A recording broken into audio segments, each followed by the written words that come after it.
Hello, this is Gallifreyan Jedi speaking, and I would like to welcome you to my YouTube channel. And for today's blog, I am very pleased to announce that I'm finally getting to my Doctor Who Mythology blog, knock on wood, that I've been promising everyone over all of last month. And now I'm finally getting to it, thank heavens. But as the old saying goes, it's better late than never. So why don't we jump in? With that being said, why don't we jump in and get started? The official title for this blog is Doctor Who Mythology #1, Theories on Time Travel. And let me give you a little bit of idea of where I'm going and where my thinking is at. Just very much like the first Star Wars mythology blog, Star Wars Mythology #1, The Galaxy. I want to build these blogs, this series, when I said that I was going to do Star Wars mythology blogs and Doctor Who mythology blogs. My first ones, I want to set up the foundation. Because I think it's very important if you're going to study the mythology of something in particular, that you set up a foundation that you can work with. That's why when I did my Star Wars mythology blog #1, I did it on the Galaxy, to establish the Star Wars galaxy.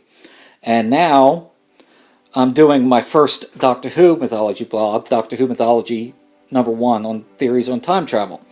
And the reason why I consider this a foundational blog is because time travel, if you're familiar with Doctor Who, if you watch any of Doctor Who, whether it be the classic series, which I followed for most of my life since I was a teenager, and even the new series, if you're not familiar with even if you're not familiar with the classic series and you just watch the new series, you will know that the TV show Doctor Who has as its main theme as time travel. The Doctor travels through time in his TARDIS, which represents, it's an acronym for time in relative dimensions in space. So, dealing with the issues of time travel, talking about time travel, is a foundational issue for Doctor Who. So I thought that would be a good place to start for the first Doctor Who mythology. And I thought that since we're talking about time travel, let's deal with the theories on time travel, because if you're familiar, if you've had discussions or really thought about time travel or watched other science fiction movies and TV shows and other franchises which deal with time travel, which most science fiction and fantasy franchises do deal with time travel in some fashion, majority of them do, you will notice that there's various theories on time travel. It's not just very simplistic, the concept of time travel. There is various theories. And that's what I want to tackle today in today's blog on theories on time travel. Now, as I'm going through this, what I'm going to do is, how this is going to be presented is, I'm going to be presenting 4 views on time travel. 3 of them are the classical views, the most popular views that majority of science fiction movies, science fiction fantasy movies and TV shows and novels have dealt with. But there's a 4th one, which is pretty new, which I'm going to introduce and talk about, but I don't want to get into that just yet. I will throughout this blog. But now, I will be dealing with, when I go through each of the theories on time travel, just to give you an outline and understanding of where I'm going, I will be using examples as I go through each theory. I will use examples from other science fiction, or whether it be other science fiction movies or TV shows. But I'm not going to do an exhaustive. I'm sure that many of you will sit there and while you're watching this blog, you will think of, well, what about this movie, or what about that TV show I saw that had that presented this view? Well, and I appreciate that, and you're welcome to share that with me in the comments section. But I'm not doing this as an exhaustive thing on theories on time travel with general science fiction and fantasy in general, movies, novels, TV shows, whatever. This is not a general. It's specifically geared towards Doctor Who. So I probably will use each of the theories that I go through. I probably will use an example of either a movie or a television show or something like, or a novel, famous novel, as an example. But I'm primarily, after I get through that example, I'm going to go on and talk about how they are applied in the Doctor Who. Primarily in the classic series, because that's really what I'm hooked on, but I will also use examples from the new Doctor Who series. But with that, I think it's probably good that we jump in and get started.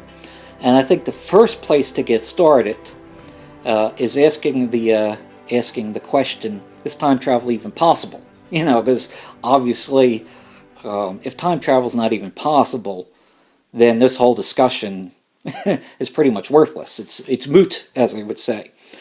But let's get into this, and I'll read my little script that I've written up with my notes for this blog. Okay, let's start out with asking the question: is time travel even possible? The first and most important question to ask: is time travel even possible? The late Carl Sagan, keep in mind Carl Sagan is the one who did Cosmos. He's a scientist. He's passed away. But he's one of my favorite scientists, because I love Cosmos, favorite scientist to listen to. I mean, one that's, shall I say, that's on the agnostic side, because he really didn't believe in God, but I did appreciate them. But anyway, let's go back. I don't want to get off on a rabbit trail with that. The late Carl Sagan said, "We are all time travelers." That's what he said in his Cosmos series. We're all time travelers. But this is the example used, as we travel into the future one day at a time. So he was essentially saying, give you an understanding, is every single person is a time travel. How are we time travel? Is we live our life each day at a time, each hour, each minute, each day, normally. So, we're here today, I'm here today talking through this blog. Well, tomorrow it'll be a different time, so we're traveling, I'm traveling into the future, you're traveling too, etc., etc. That's where the concept he had it as. But some have proposed a presentist theory. Let me explain what the presentist theory is, in which our concept of time does not exist, and our moving through time is only a human-invented means to measure movement and human progress. So basically what they would say is people who hold to the presentist theory is that time is only an illusion, the passing of time, or time as actually something that exists, or something that we observe, is actually an illusion.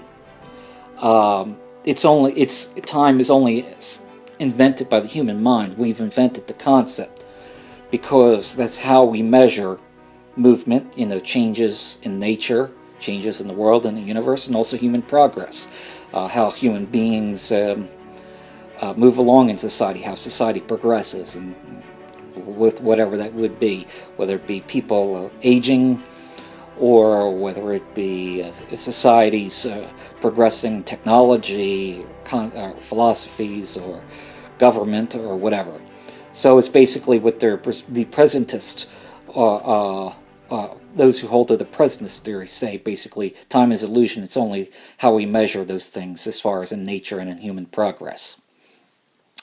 They propose that only the present exists, present time, meaning right now, and claim that if one were to invent a time machine and attempt to travel either into the past or future, then they would cease to exist, for neither the past nor the future exist. So what they would say, essentially, is the only time that exists is right now. Right now. You ever see think of that, in very comical, in Spaceballs. You remember when Dark Helmet and his crew, and, they're trying to find, Lone Star and those who have escaped them. They try to put the VHS version of their own movie, seeing themselves in motion, and saying, when does this happen? Well, and he says, And Colonel Sanders says it's happening right now. Right now. When? Right now. You just missed it. Well, that's essentially what the Presentists believe, is only right now it exists. The past happened, but it doesn't exist anymore. And the future will happen, but it doesn't exist. Only right now exists. So if you were to try to time travel, either into the past or into the future, the second you do that, you would cease to exist, because neither the past nor the future exist. That's what they're proposing. Okay, but let's go on. But modern physics would suggest that their theory about the nature of time is wrong. For according to Einstein's according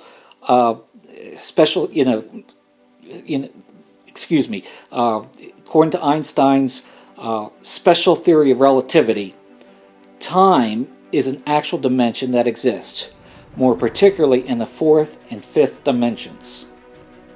So, what Einstein proposed in theory of relativity, special relativity, is that unlike the presentists, where only the present exists, but neither the past nor the future do exist, Einstein was saying that no, that time does actually exist as a dimension.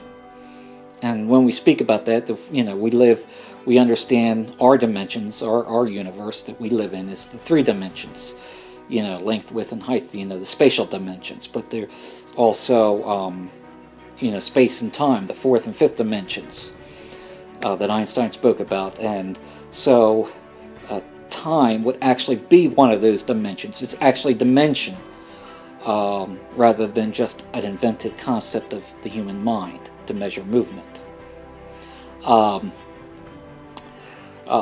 Under this, okay, let's go on. This proposes an eternalist theory. Now, this is an opposite to the presentist theory. The eternalist theory is the opposite opinion, or the opposite theory, opposing theory of the presentist theory. So the eternalist theory, whereby the past, present, and future exist concurrently, meaning they all exist together. So all of time is happening in the present now.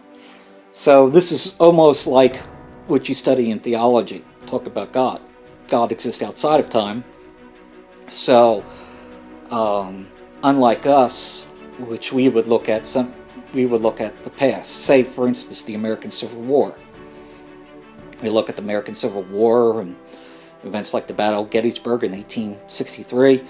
That's something that's past. It's not with us today. It's something that's past. But if you're looking at it from God's perspective, it's happening concurrently now, in the eternal now, the same way right here today in year 2015 is happening. And also the future, whatever the future might hold, that is also concurrently happening, along with the present now, 2015, and also 1863 with the Civil War and the Battle of Gettysburg. So all those times were happening at once. That's essentially what the eternalist theory proposes, because if time is actually a dimension, for like the fourth and fifth dimensions, as Einstein proposed, then the eternalist theory more likely would be the theory that would fall under where the past, present, and future all exist concurrently, and all time is happening at once. So time travel would be possible if you did go have a time machine under the eternalist theory. You would be able to go into the past or the future, because all of time is happening at once. These are dimensions. If you learn how to pierce the dimensions and travel through the dimensions of time, then you can actually time travel either into the past or into the future. And interesting enough, just want to go on to a little bit of science here, Einstein proved this by demonstrating that when any mass accelerates, when we think of mass, think of something matters, when we something that's made up of matter. But let me repeat this again. Einstein proved this by demonstrating that when any mass accelerates closer to the speed of light, then time slows down for that object. This was once put to the test. Now keep in mind what Einstein's proposing is a mass. Think of something that's an object that's made out of matter.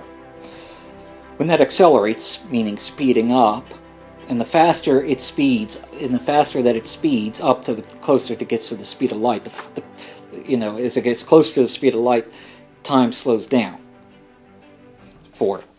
Okay? Understand that's where the theory is coming from, is that when an object starts to accelerate and it goes faster and faster and faster, as it goes faster, it slows down even more and more and more. So the closer it gets to the speed of light, it slows down even more. Time slows down even more. Okay.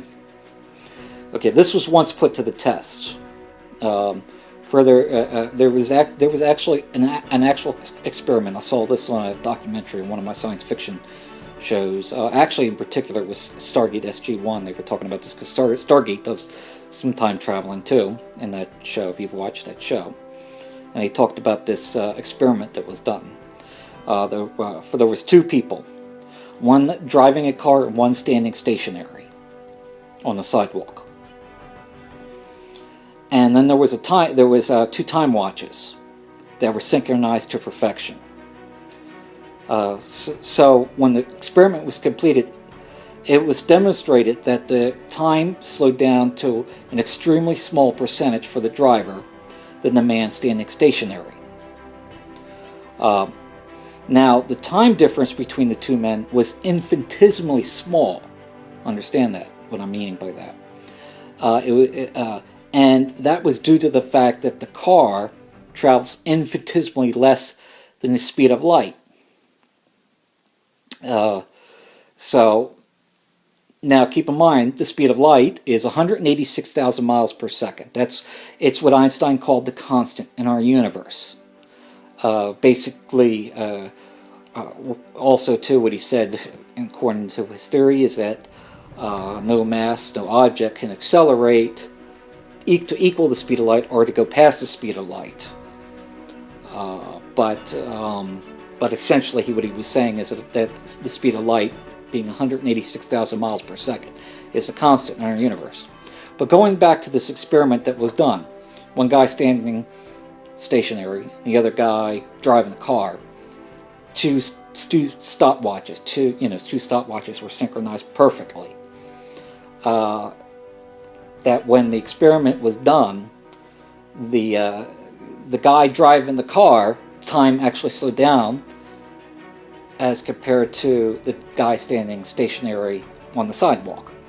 Now, keep in mind, we're talking about some. You would have to go to an infinitesimal, if I'm pronouncing this right, infinitesimally, small, a very small percentage, a very small fraction, infinitesimal fraction. It's to the point that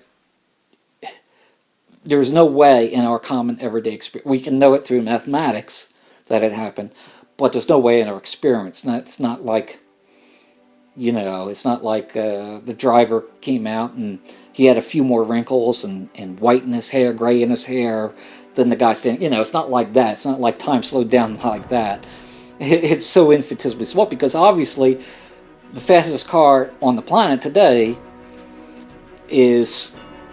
can accelerate. The fastest speed that a car can travel at is infinitesimal to the speed of light, which is 186,000 miles a second. And, so it's so small that you can't recognize it by experience.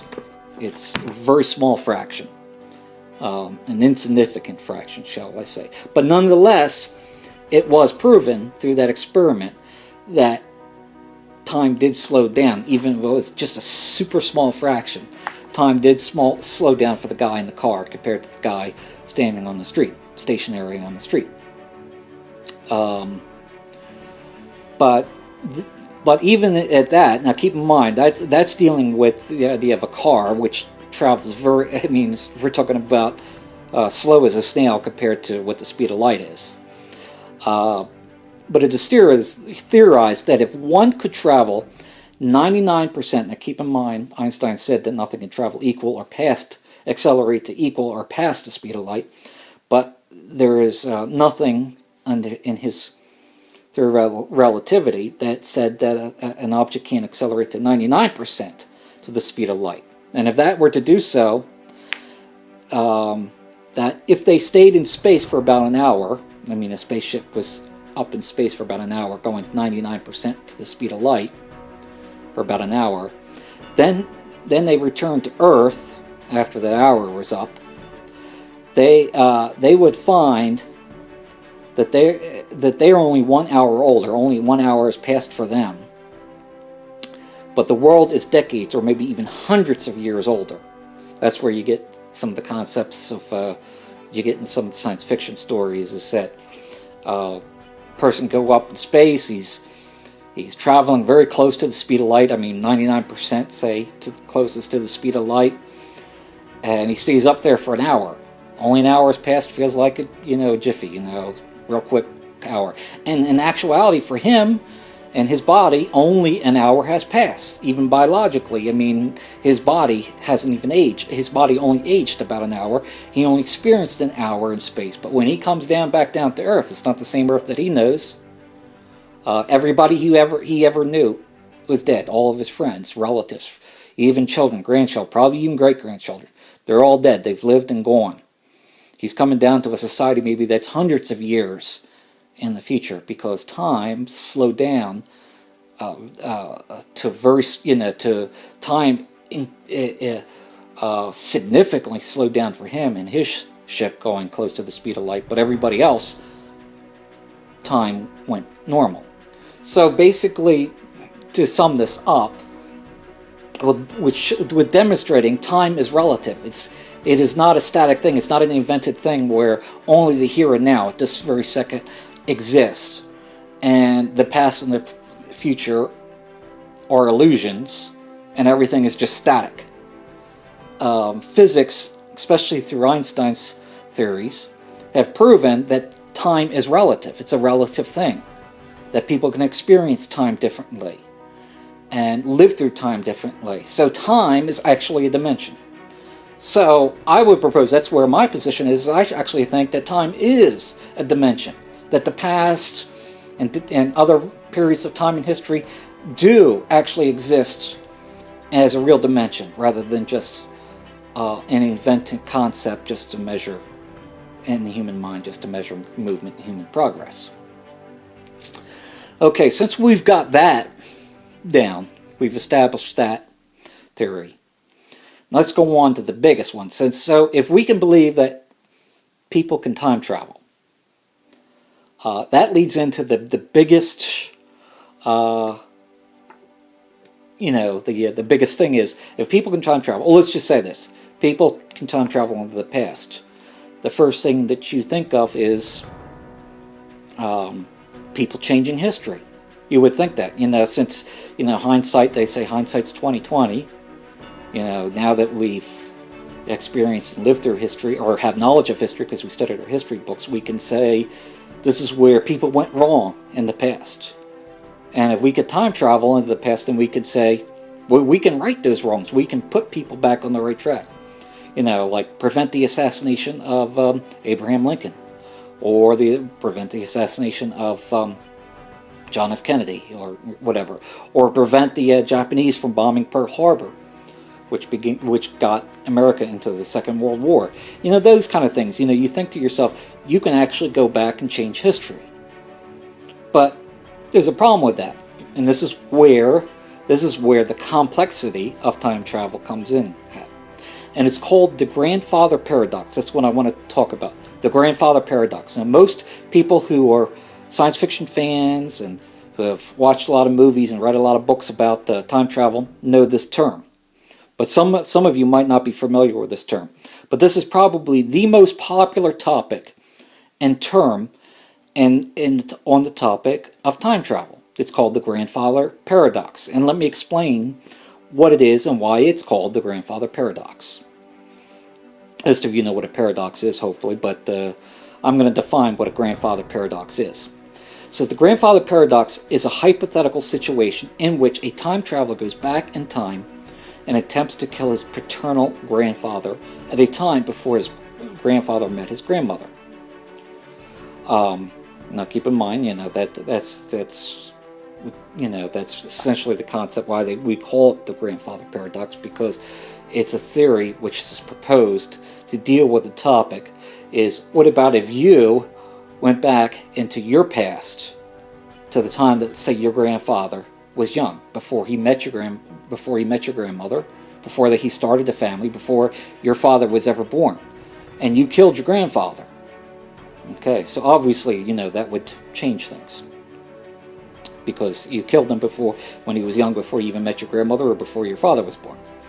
If he did so, then his father would never have been born, and neither would the time traveler himself, in which case the time traveler never would have gone back in time to kill his grandfather. Hence, a paradox is created.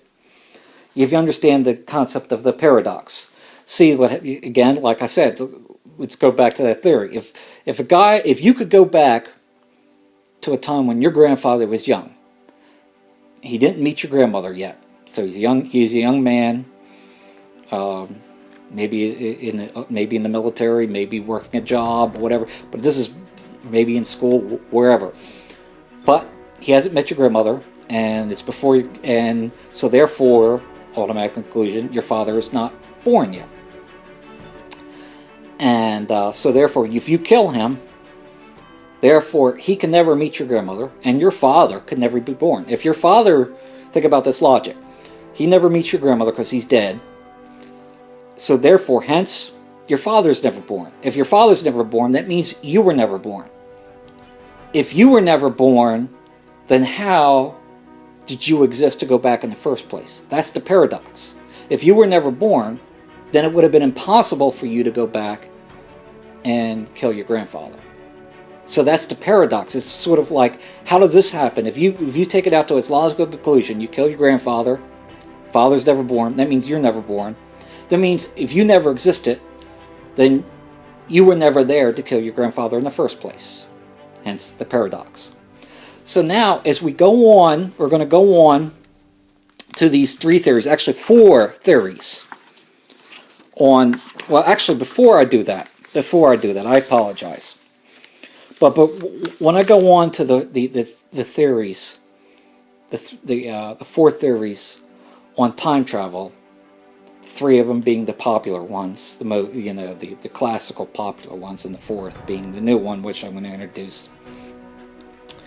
They all try to address and getting around how does coherently and logically, how can one travel into the past and deal with, get around the grandfather paradox coherently? Because remember, we got that paradox. You go back, try to kill your grandfather, father's never born, you're never born.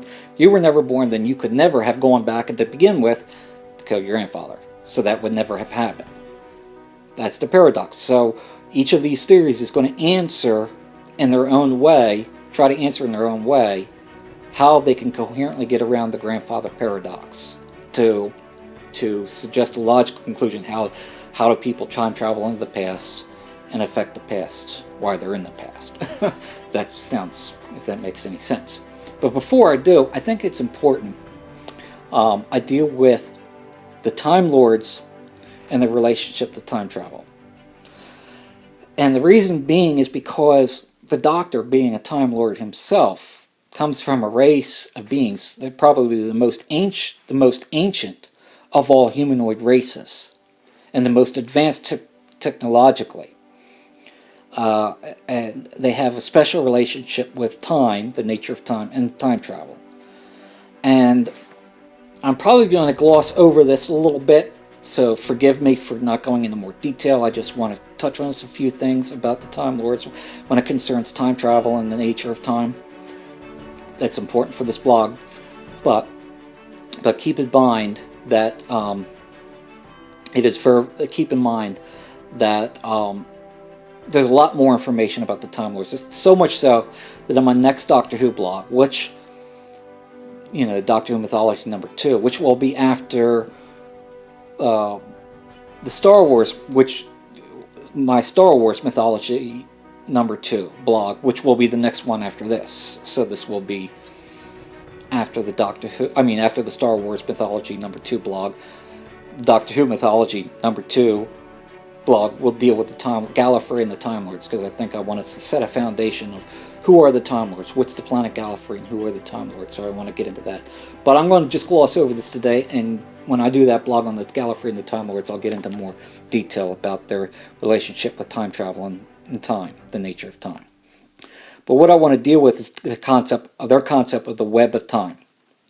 The web of time in relation to the Time Lords. The web of time was an orderly coexistence of events within time.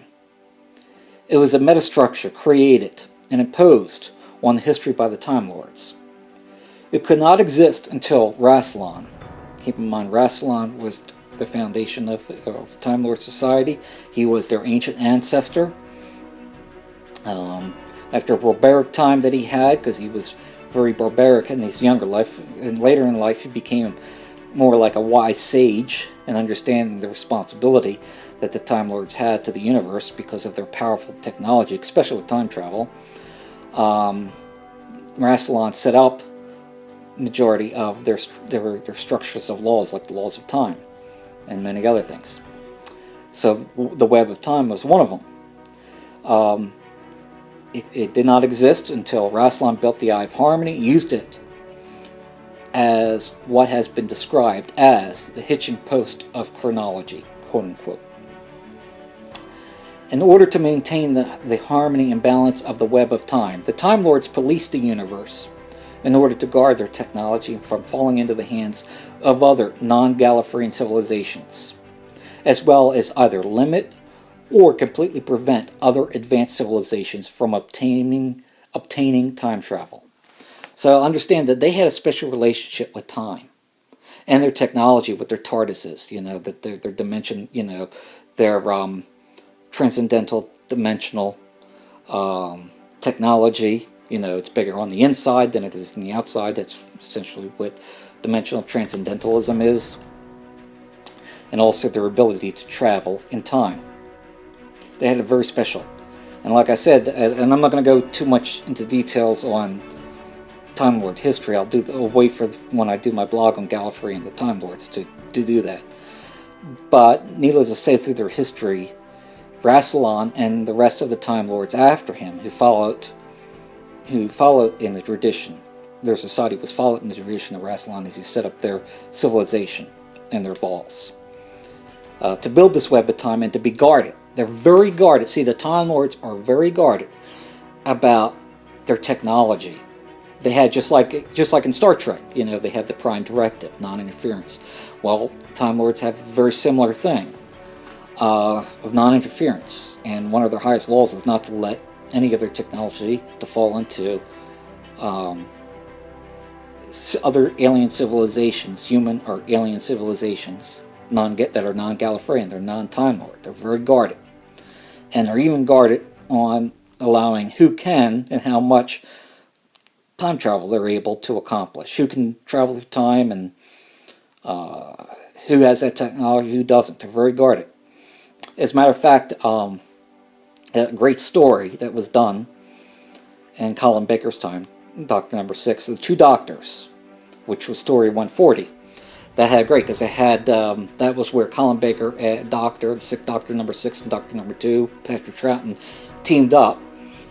And where initially Patrick Troughton's Doctor, the second Doctor, was sent by the Time Lords to this advanced scientific research. It was humanoids made up of another aliens, humanoids, another alien races, but they had their advanced scientists working on technology, especially time travel technology and other biological experiments that the Time Lords felt very uncomfortable with. Of course, they also had that policy of non-interference, so they couldn't just come in force and say, "Shut your operation down."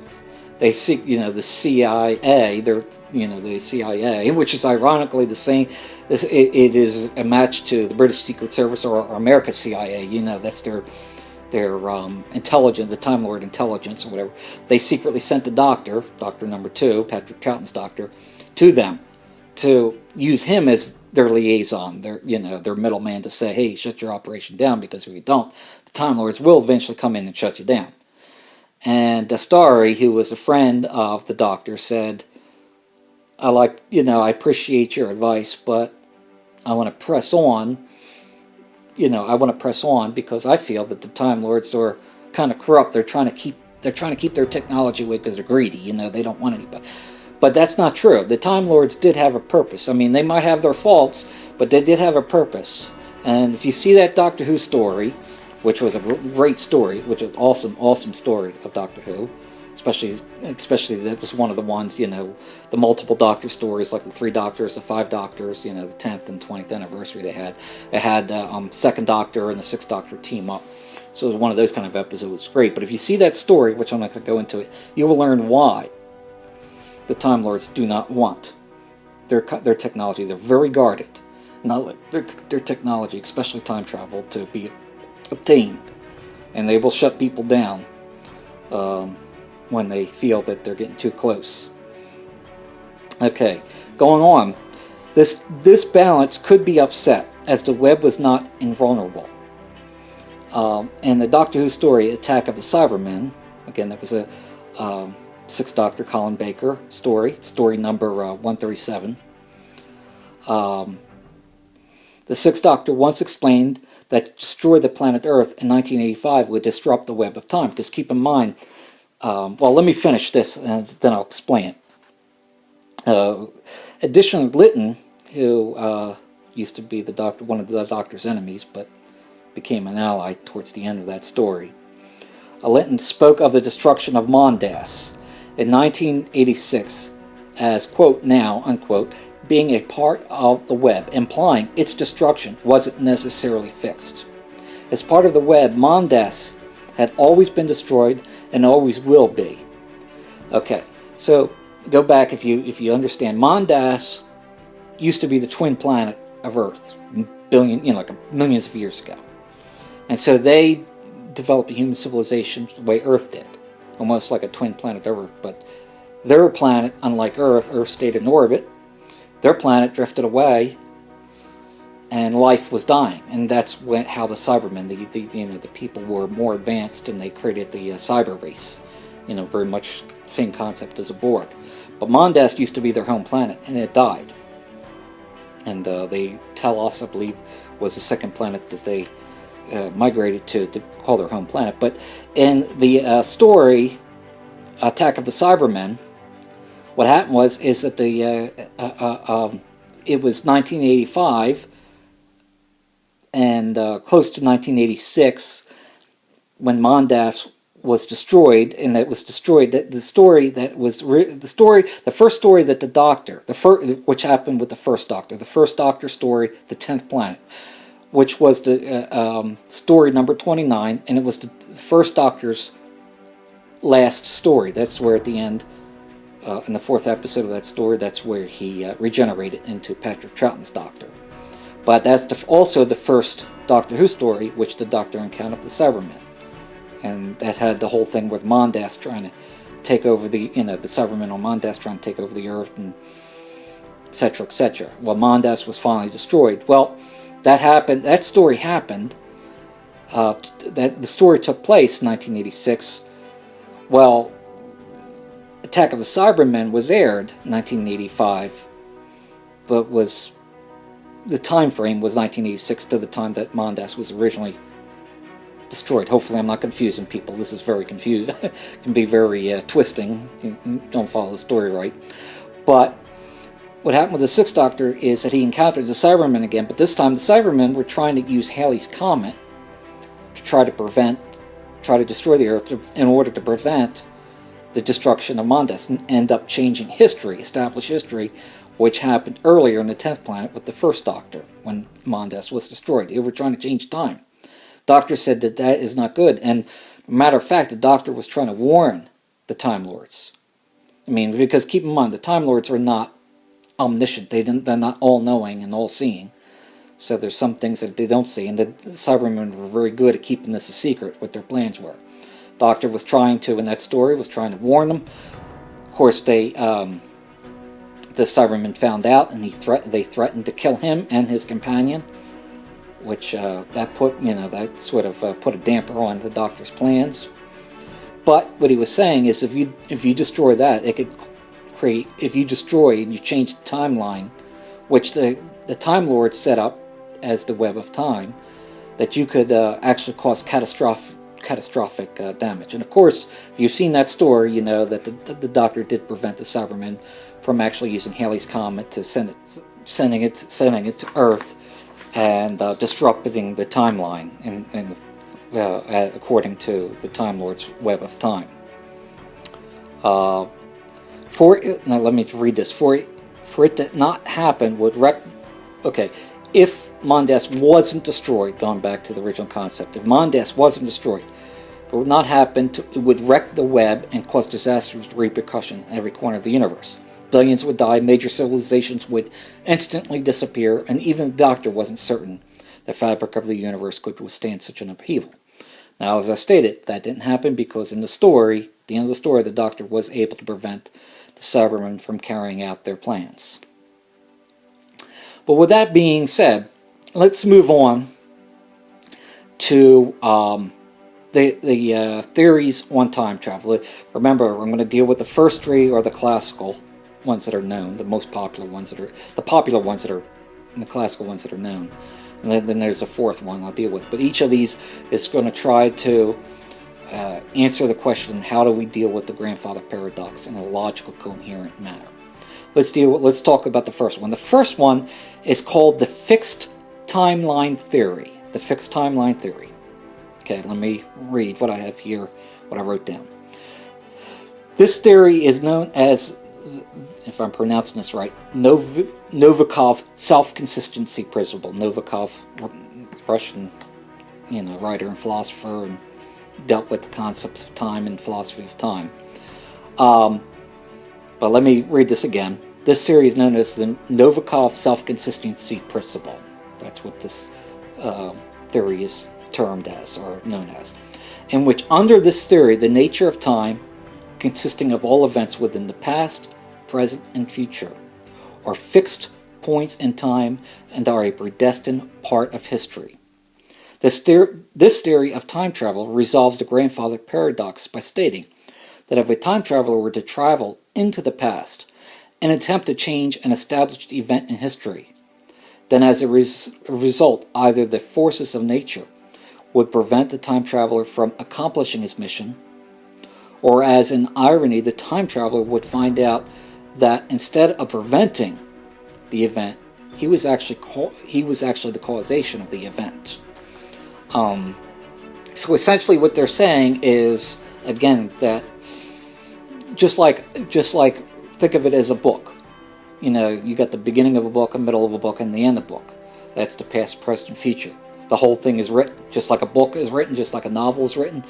Past, present. You might read, when you're reading a novel, about a character in the novel trying to change things, but if you know the ending of the novel, you've read the whole book, beginning, middle, and end, you know that nothing that character does will change. Well, that's the same thing with time travels, because under this theory, past, present, and future is all written.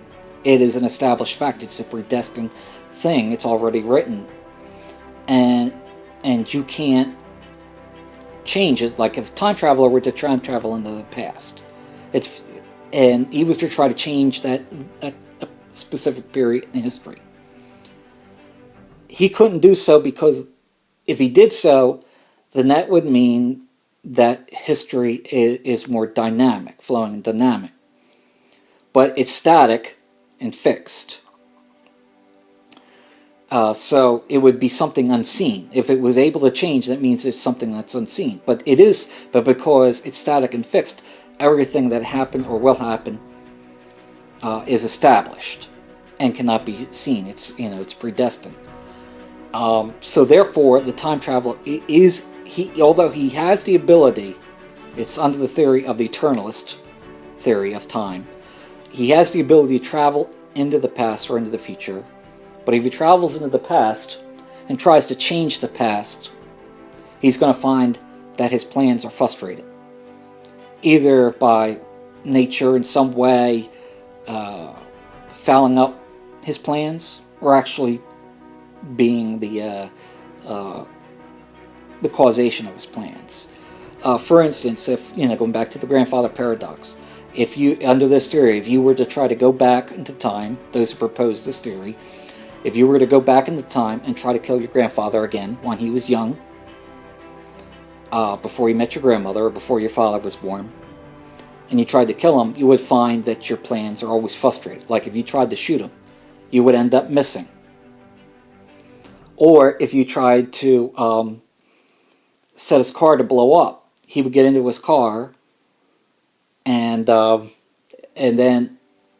he would get out after he got done driving it, and it's only when he walked away and he was at a safe distance the car would blow up.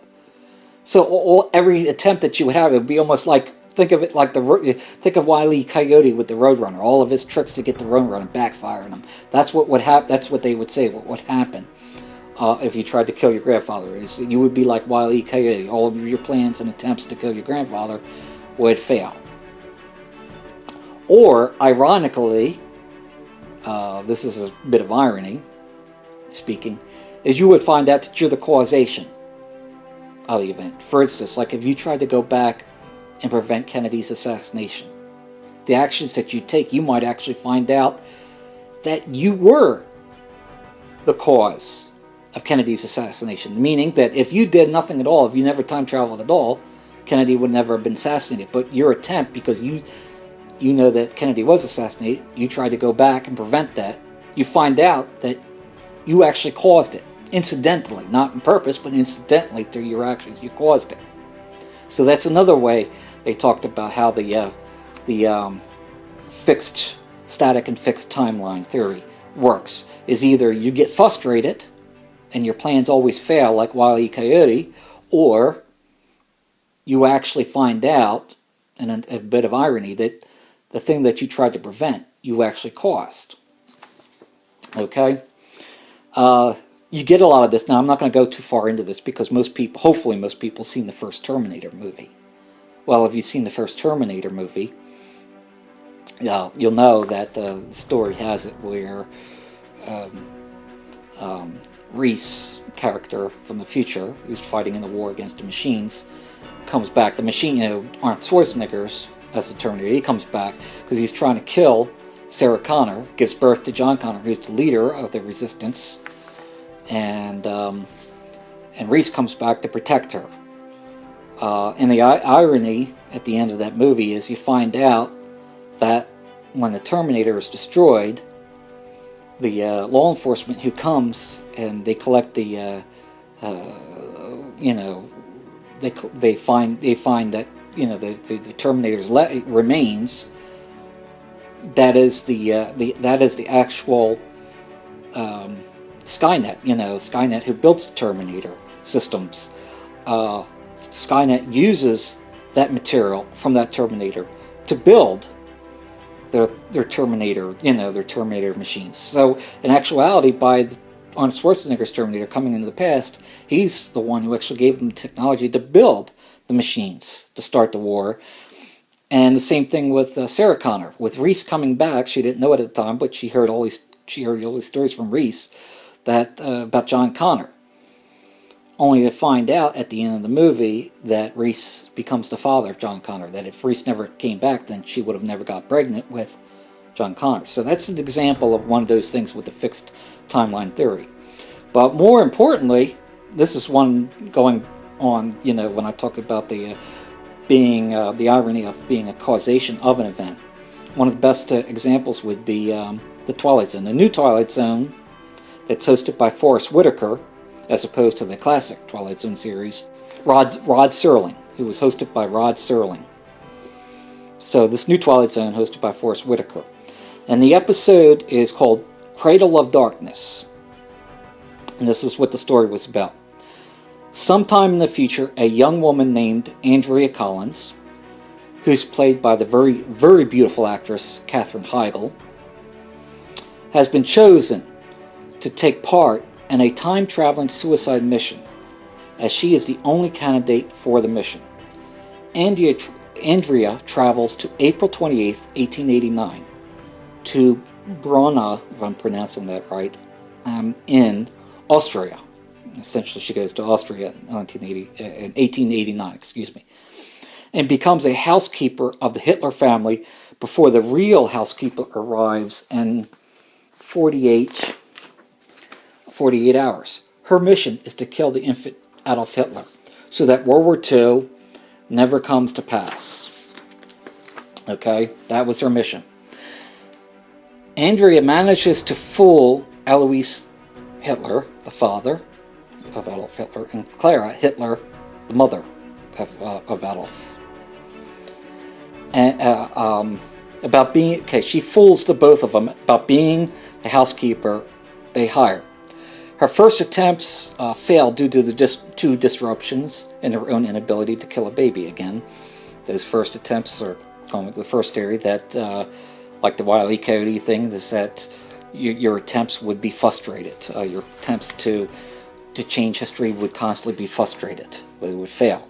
Well, that's what happens at first glance. Is that Andrea, attempts first to kill, but her attempts are ultimately frustrated.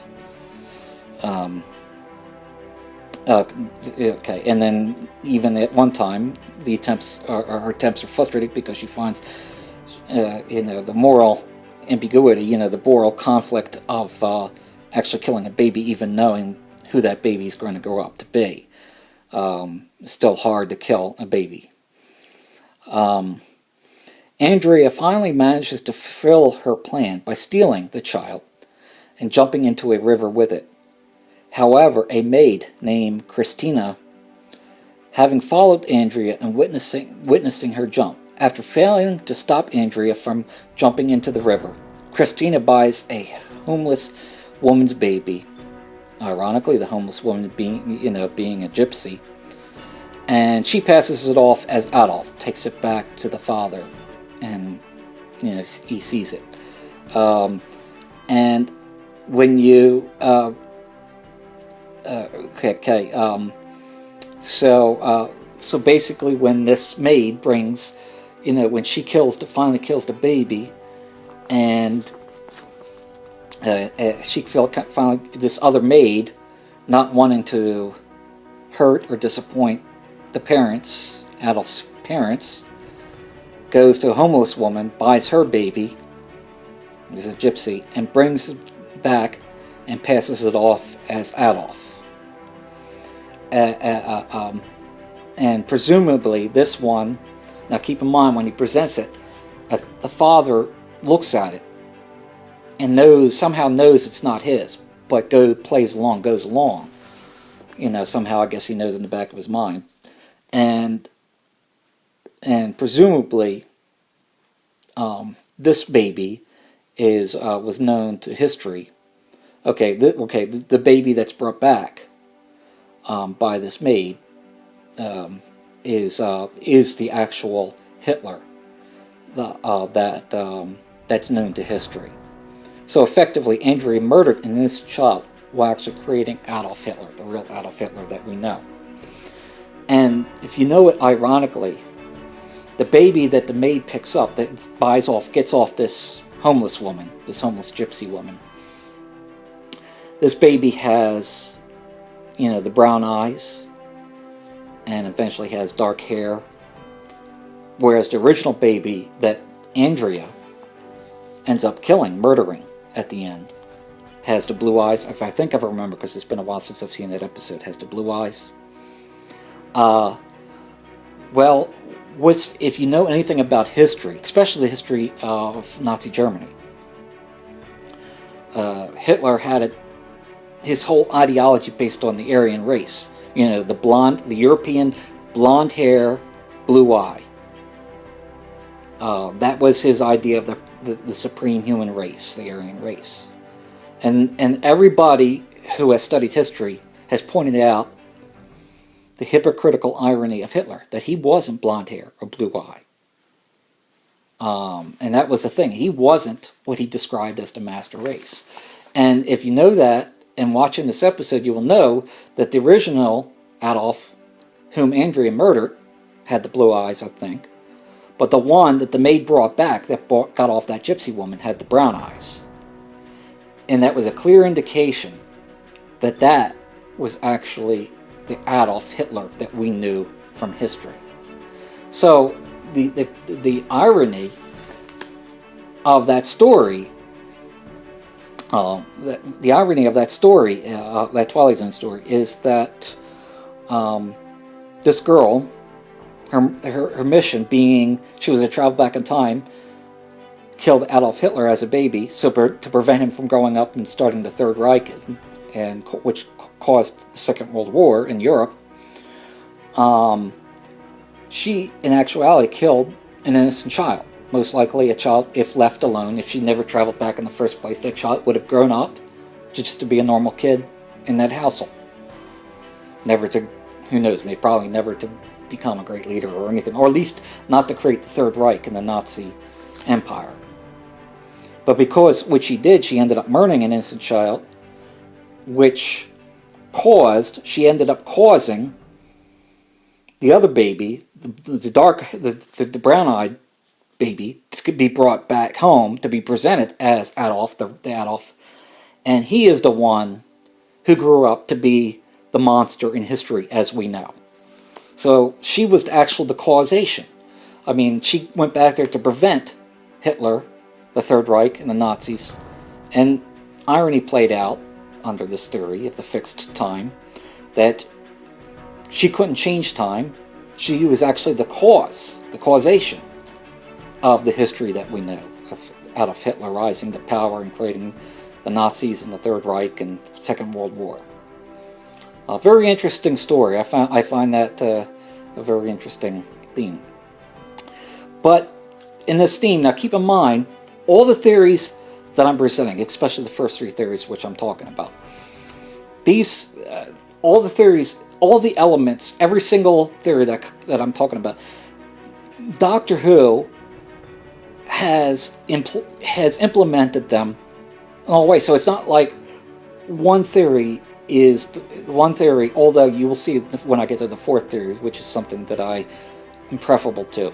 But all the theories on time travel, Doctor Who has implemented. So it's not like one theory alone is the way Doctor Who goes and the rest, all the Doctor Who, the authors and writers reject. No. All the theories, there have been Doctor Who stories which have implemented all three of those theories. Well, concerning the fixed timeline theory, Doctor Who has actually had stories, which, and I'm going to deal with a couple classic ones here in a second, has actually had that theme, or dealt with that theme on the fixed timeline theory. The first one I want to talk about is Doctor Who, the story, the four-part story, The Visitation. It was story 119, and it was a Peter Davison story, Fifth Doctor story. It's where the Doctor travels into the past and into the 17th century, where he encounters three pteroleptals. Their pteroleptals are alien reptiles, and they were prisoners, and they escaped on Earth, and they were and they had a diabolical plan, being that they were criminals and evil, and they had intent to wipe out all indigenous life on Earth by releasing rats infected with an enhanced strain of the Great Plague. And if you've seen the story, you know at the end, the plague doesn't consume. It fails to consume all of life. I mean, it does affect a lot of people, but it fails. And then you see the Doctor running into the TARDIS and leaving with his companions just when there's a great fire that starts out in London. And when the companions ask the Doctor, why aren't you stopping? And he says, well, this needs to play out as is. Well, if you know history, British history, you'll know in the year 1666, both a plague was rampant in London, which killed a lot of people, and also that was the year of the Great Fire of London. So historically, in real history, the Great Fire of London took place, and what you saw at the end of that story, the Great Fire of London. So the pteroleptal prisoners were trying to change human history by wiping out the Earth in the 17th century. But what ended up happening, again, going to that fixed timeline theory, is they actually caused the history, the plague that was running rampant in London in year 1666, and also the Great Fire of London, which that was a major historical event. So they actually caused those historical events which we know in our history. Also, too, Doctor Who Earthshock, that was story 121, another Peter Davison Fifth Doctor story. And most of you will know that if you've seen my one on my top 10 classic Doctor Who stories, because that was the number 10th one that I had listed. That also had the concept of the fixed timeline theory in it. This is, in the story, it had a conference to unite military powers against the Cybermen. You know, the Great Cyber Wars was taking place. And the Cybermen plotted to destroy the Earth by crashing a space freighter into it. Okay, so they had this massive space freighter with antimatter enough to destroy an entire planet. And going to destroy the Earth. So when the Doctor was trying to prevent that, and of course Adric, that was the one that Adric thought he was trying to prevent that, and he died in trying to prevent that. But back on the TARDIS, the Doctor pointed out, when he discovered, that they had traveled through this. When they were in warp, they actually time traveled back to 65 million years. So when they came out of warp, they were 65 million years prior to the 25th century. 25th or 26th century, when they were the year that they were in, when they were the Cybermen were at war with Earth. So they had the Cybermen trying to travel towards Earth in a time warp. Like I said, they actually when they were warping, it sent them into a time warp to 65 million years ago, at about the time the Earth collided with an object which killed the dinosaurs. So when they traveled back into time, they were trying to fight. They thought that the Cybermen were going to destroy the Earth, and they were trying to prevent that.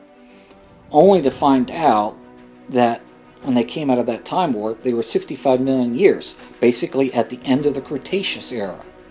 And if you know anything about paleontology, at the end of the Cretaceous era, that's when a great catastrophic event, a lot of scientists believe it was a meteorite, massive meteorite that crashed into the Earth and created a global catastrophe of a nuclear winter, blocking out the sun, which killed all the dinosaurs. Well, in the Doctor Who story, the Earthshock, they find out that freighter filled with antimatter crashing into the Earth was the power of that megaton, that meteorite that supposedly hit. That was the meteorite with the antimatter that caused the Cretaceous extinction, killing off all the dinosaurs. Tegan realizes that the object was really the freighter, and that rather than erasing Earth's history, the explosion will form a key part of it. So here again, it's like the Cybermen, even though they weren't trying to change history, they were trying to change their present history with their war against Earth, but they time warped back to the 65 million years to the time of the Cretaceous, and although they succeeded in crashing that ship and destroying the Earth, it wasn't the future of the present Earth, it was the past at the end of the Cretaceous era, and so they established history as all paleontologists know it, which was the Cretaceous extinction wiping out all the dinosaurs. So they actually established the history that we know it. Again, another theory of the fixed timeline theory of, although trying to change it, they've actually established that history. So, interesting enough. So we get that theory fleshed out somewhat in Doctor Who.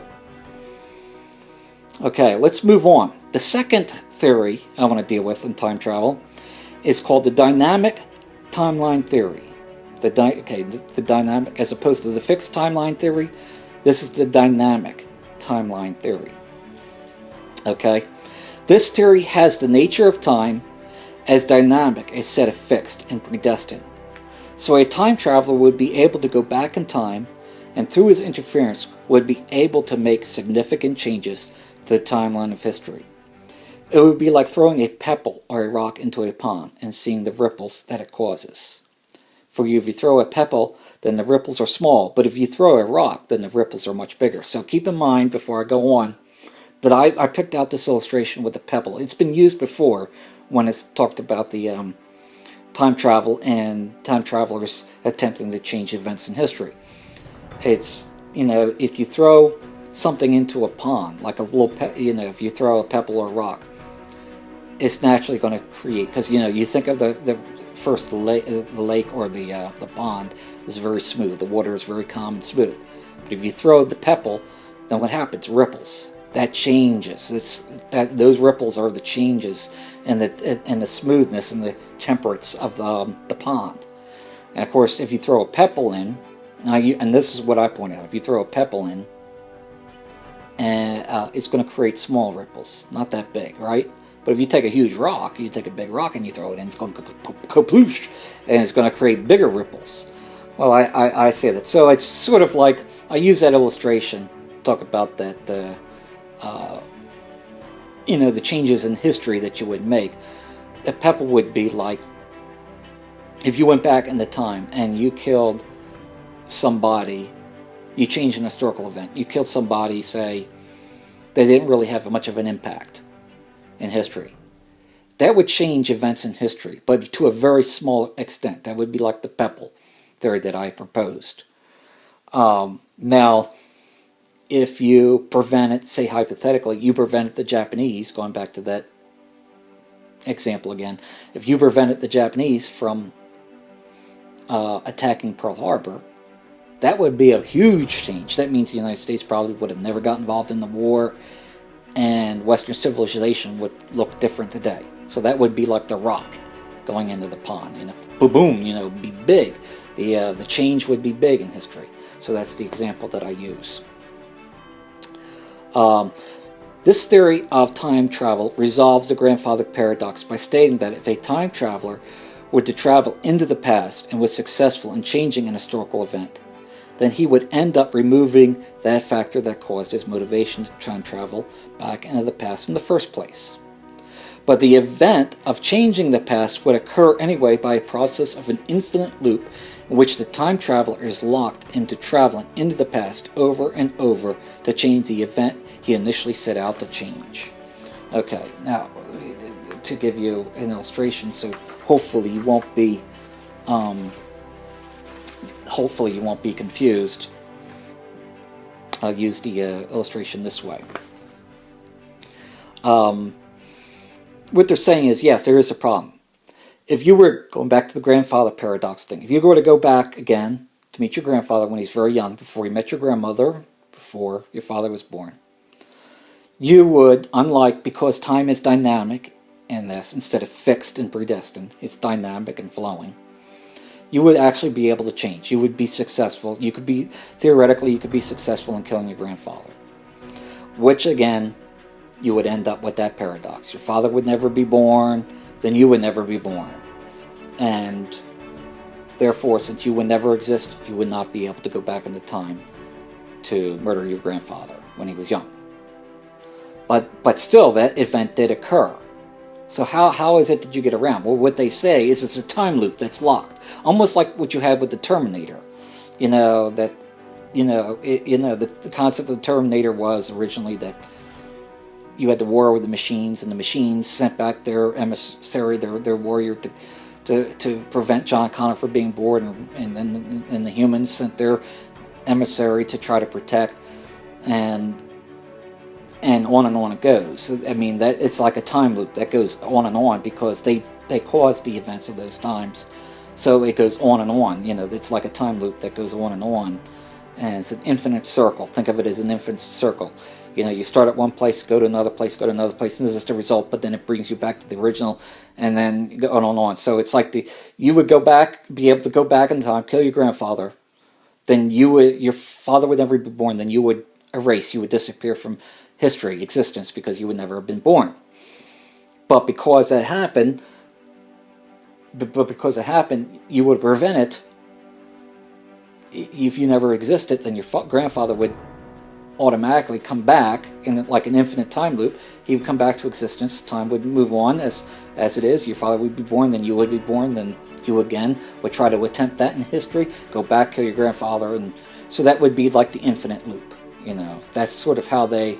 As strange as it is, it's not one of my favorite theories, but that's one of the theories that theorists have come up with. Those who hold the eternalist view of time have come up with to try to resolve the grandfather paradox. How's this settled in the world of science fiction? Let's talk about one of the stories. Ray Bradbury's short story, A Sound of Thunder, which was one of my favorite science fiction stories of Ray Bradbury, next to my all-time favorite Ray Bradbury story, the Martian Chronicles. But we're not talking about the Martian Chronicles today. We're going to talk about the short story of A Sound of Thunder. Now, they did make, in the last decade, about 10 years ago, they did make a movie. But the movie is a little bit different, although I did like the movie. I thought it was cool. I like the short story better, and I'm going to talk about the short story because I think the short story is more significant than makes more impact. The actual short story that Ray Bradbury wrote has more impact into this theory than the movie did carry it through. So let's talk about the short story that Ray Bradbury wrote, A Sound of Thunder. The story is set in the year 2055, when time travel has become a practical reality, and the company Time Safari Incorporated offers wealthy adventurers the chance to travel back in time to hunt extinct species such as dinosaurs. A hunter named Eccles pays $10,000 to join a hunting party that will travel back to the late Cretaceous era on a guide safari to kill a Tyrannosaurus Rex. As the party waits to depart, they discuss the recent presidential elections in which an apparently fascist candidate, doubt sure if I'm pronouncing his name right, has been defeated by the more moderate Keith, to the relief of many concerned. When the parties arrive in the past, Travis, the hunting guide, and Lesperance, Travis's assistant, warn Eccles and the two other hunters about the necessity of minimizing the events they change before they go back, since tiny alterations to the distant past could snowball into catastrophic changes in history. Travis explains that the hunters are obligated to stay on a levitating path to avoid disrupting the environment, that any deviation will be punished with hefty fines, and that prior to the hunt, Time Safari scouts have been sent back to select and tag their prey, which would have died within minutes anyway, whose deaths have been calculated to the minimal impact of the future. So keep in mind, even when they go back and hunt these dinosaurs, they study them and they wait till because it's not like because even just to shoot a dinosaur prematurely, say if they shoot a Tyrannosaurus Rex, but that Tyrannosaurus Rex wasn't supposed to die for another year.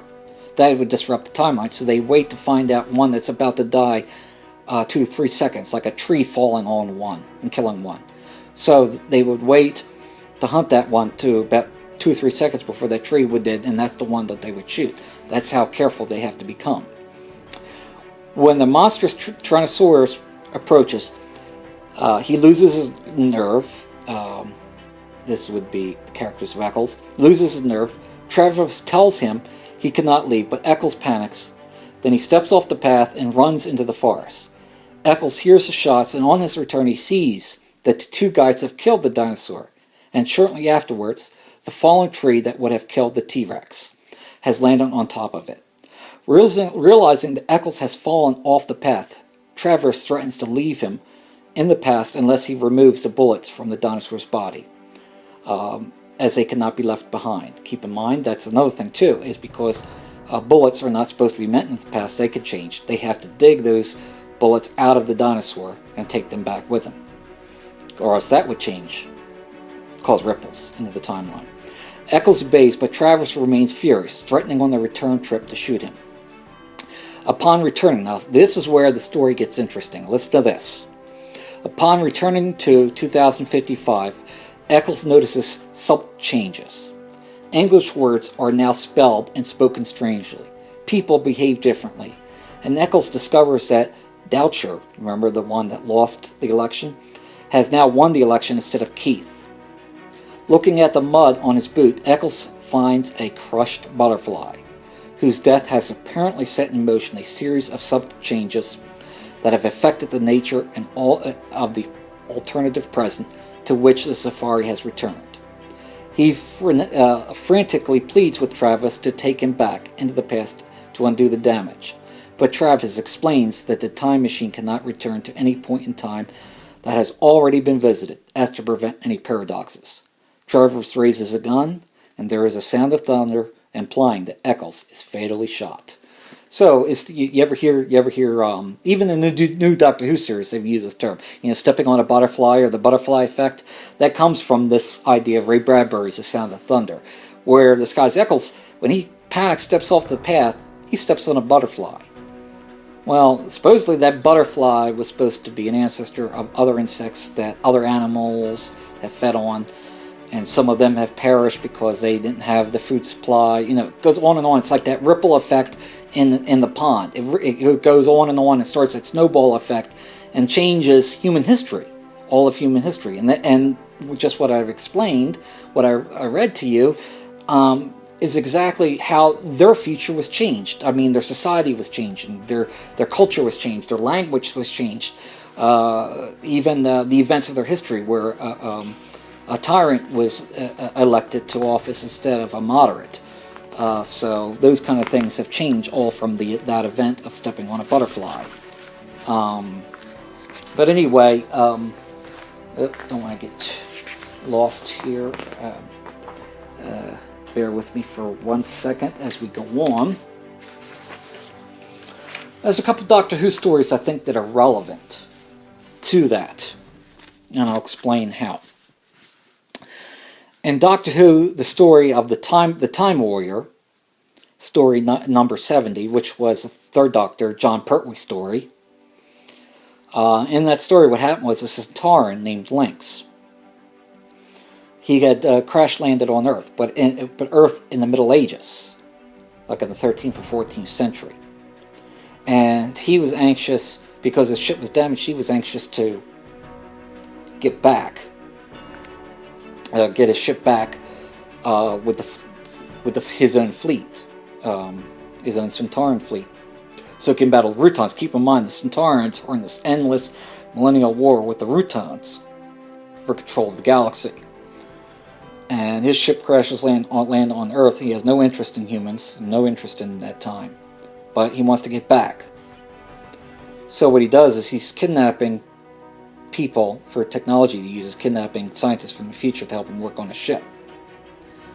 But in order to get everything that he needs, he's using average medieval people, some of them which are tyrants, want to become tyrants, and he's doing so by encouraging them, or getting them, buying their allegiance to help him, by offering them weapons, very powerful weapons, because, medieval weapons, are not as advanced. But so he's offering, firearms and other kinds of weapons like that, which encourages these tyrant wannabes, because they can take over very easily if they have advanced weapons. And so he offers them modern weapons in return for help to repair for his damaged ship. Doctor discovers this, and and he goes back into time to try to stop Lynx from doing this. Stop Lynx because he's running the risk of changing Earth's history and giving mankind weapons of mass destruction too early, and even the Doctor too early for man to use these weapons more wisely. And what I mean by that is, the Doctor explains to the Centauran that he can't do this, because if he does it, he starts changing Earth's time. He starts giving mankind firearms.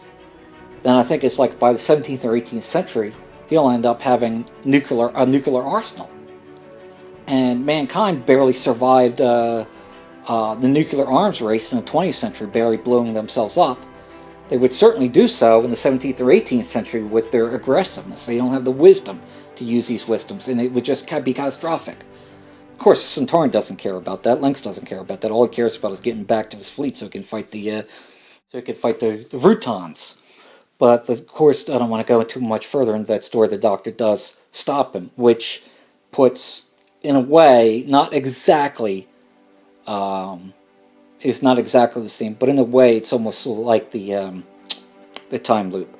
The events of time, Earth's history get changed, causing catastrophic events. The Doctor goes back, prevents it, puts history back on its track again. So, in a way, loosely in a way, it's like the time looping. But I refer to it as within the theory that the Doctor Who's using this theory of the dynamic, the dynamic timeline theory that would fit. And another one too is the Doctor Who story, The Pyramids of Mars, 4-part story, The Pyramids of Mars, story 82, which is Fourth Doctor Tom Baker. And if you've seen my video on the top, the top stories, my top 10 stories of the classic Doctor Who series, that was one of them. It's probably one of my all-time favorite stories. I love that story. If you're not really a fan of Doctor Who, but you're interested in it, if you don't see any other Doctor Who stories, you've got to see The Pyramids of Mars. But anyway, without me trying to advertise that more, in that, this is when the Doctor lands in London. Just give you a short overview again, because I go into more detail in my other blog. When the Doctor lands in London in 1911, and he discovers that Sutekh the Destroyer, the last of the Osirians, is about to be freed from his prison. Sutekh believes in death, curse of death, to destroy all life and all planets. Sarah says that she's from the future. She's from 1980, so how could the Earth be dead? So the Doctor takes her in the TARDIS to show her what the future of the Earth would look like if Sutekh is freed. And seeing a totally devastated Earth, a lifeless, dead planet, they realize that they have to go back to 1911 and stop Sutekh, which he does. And again, same thing as the Time Warrior and several other Doctor Who stories, following along in that dynamic timeline theory. Not perfectly, but it's close enough that I would put it in the concept of that time loop theory.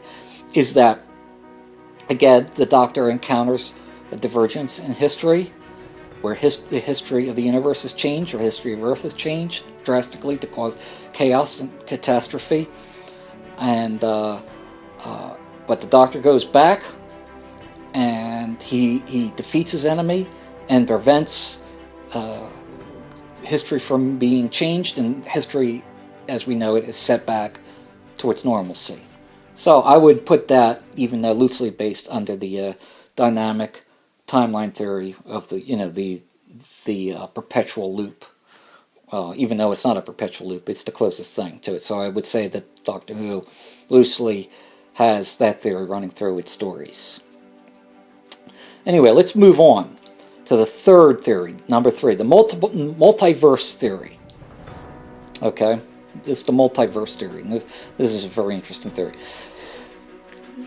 This is a very popular theory too, even though I don't see it used too much in many science fiction movies, but it is a popular theory concerning time travel. It says, this theory has a nature of time as also dynamic, but instead of resolving the grandfather paradox of placing the time traveler in a dynamic infinite loop, it states the theory of alternate timelines. In this theory, when a time traveler travels into the past and changes an event in history, then the time traveler causes a new divergent timeline from the first. So in essence, once he changes the event in history, he enters into a parallel universe in which the change he made becomes the reality of that parallel universe, while at the same time the original universe that he left, the timeline, remains concurrently unchanged in the same.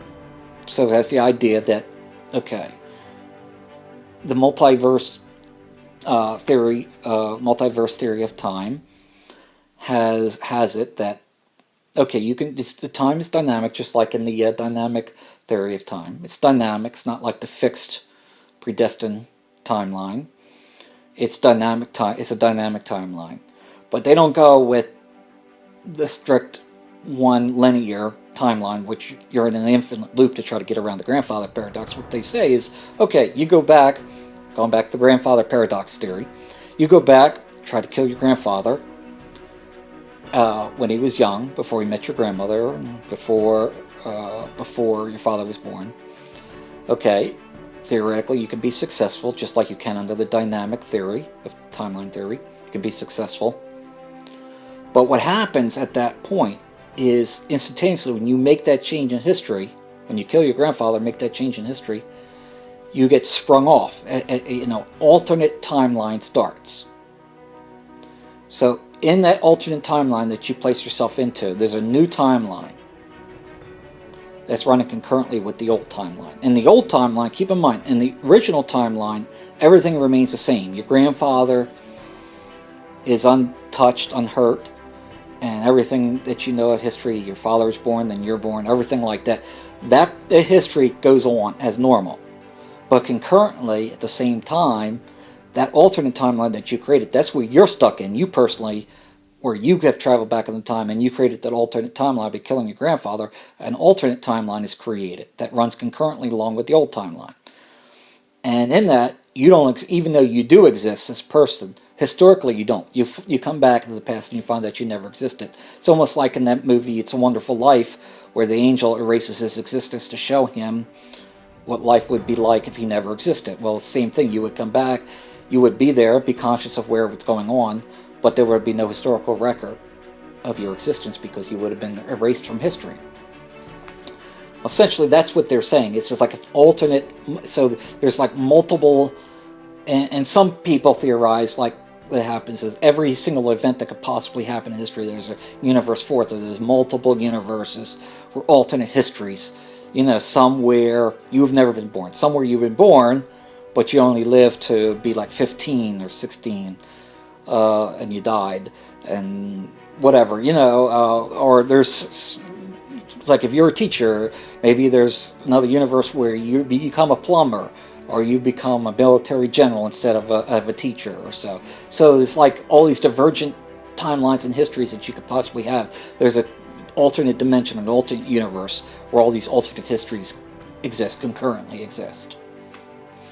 Well, like I said, there's not too many. I'm sure if I put some more thought into it, there's some movies and maybe even TV shows that have dealt with the multiverse theory of timeline theory.